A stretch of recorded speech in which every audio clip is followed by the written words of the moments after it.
మనకి ఈ నెలలో ఎన్నో విశిష్టాలు. అయితే మనకి రేపు మే 12వ తారీఖున సోమవారంతో వైశాఖ పౌర్ణమి అనేది కలిసి వస్తుంది. వైశాఖ మాసంలోని పౌర్ణమి అంటే ఎంతో విశిష్టమైనది. ఆ పౌర్ణమి లక్ష్మీదేవికి మరెంతో ప్రీతికరమైనది. అయితే ఈ పౌర్ణమిని బుద్ధ పౌర్ణమి అని కూడా పిలుచుకుంటూ ఉంటారు. అయితే ఆ లక్ష్మీదేవికి ఎంతో ప్రీతిపాత్రమైన పౌర్ణమి కదా. ఈరోజు ఎలాంటి వస్తువులతోటి అమ్మవారిని పూజించడం వల్ల మనకి ఆ లక్ష్మి అనుగ్రహం కలుగుతుంది అనే విషయాన్ని మనం మొదటగా తెలుసుకోవాలి. ఈ సమర్పించడం వల్ల మన జీవితంలోని ఆనందం, శ్రేయస్సు, సంపద, అలాగే ఎన్నో సమస్యలు అన్నీ కూడా తీరుతాయట. అప్పుల బాధ నుంచి పడగలుగుతామంట. అంత విశిష్టమైనది ఈ పౌర్ణమి రోజు చేసే అమ్మవారి పూజ.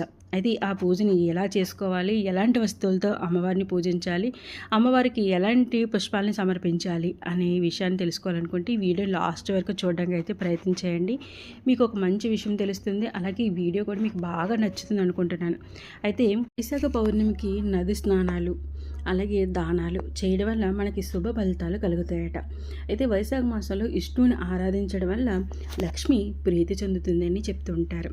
అందుకోసమని ఇరువురిని కూడా ఈ రోజున పూజించడం వల్ల ఆ లక్ష్మి కటాక్షం, ఆ విష్ణు ఒక కటాక్షం మన మీద ఉండి మన కష్టాలన్నీ తీరుతాయట.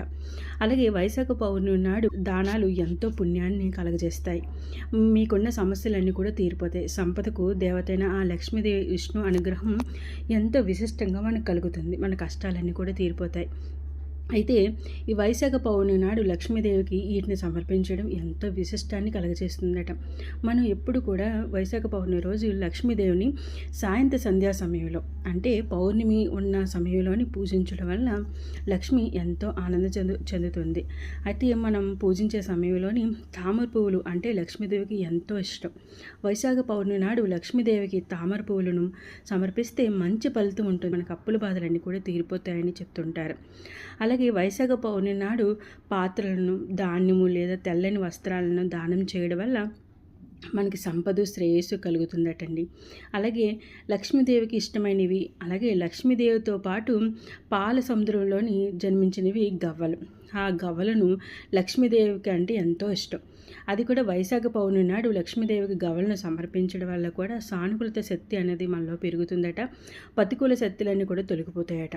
అయితే మనం ఎన్ని గవ్వలను సమర్పించుకోవాలి అంటే 5 లేదా 11, లక్ష్మీదేవికి 21 ఇలా ఎన్నైనా సమర్పించుకోవచ్చండి. అమ్మవారి నామం చెప్తూ అమ్మవారి పాదాల దగ్గర మనం పెట్టవచ్చు.